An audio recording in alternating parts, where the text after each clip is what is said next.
کیا آپ کو وہ وقت یاد ہے جب رمضان کا اعلان کسی اسکرین پر نہیں بلکہ آسمان پر ہوتا تھا، جب اذان کسی ایپ سے نہیں بلکہ مسجد کے مینار سے دلوں میں اترتی تھی؟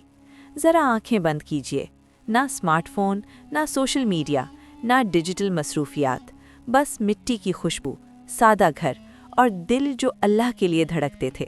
آج ہم روشنیوں میں گھرے ہوئے ہیں، مگر کیا وہ نور باقی ہے؟ آئیے واپس چلتے ہیں 1990 کی دہائی کے ایک پاکستانی گاؤں میں، جہاں سادگی ہی سب سے بڑی دولت تھی۔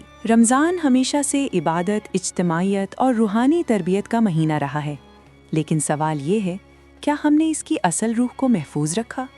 آج کی اس دستاویزی کہانی میں ہم دیکھیں گے کہ ماضی کا سادہ رمضان ہمیں کیا سکھا گیا۔ 1990 کی دہائی کا ایک پاکستانی گاؤں، کچی دیواروں والے گھر، کھلے آسمان تلے صحن، ہوا میں مٹی کی ٹھنڈی خوشبو،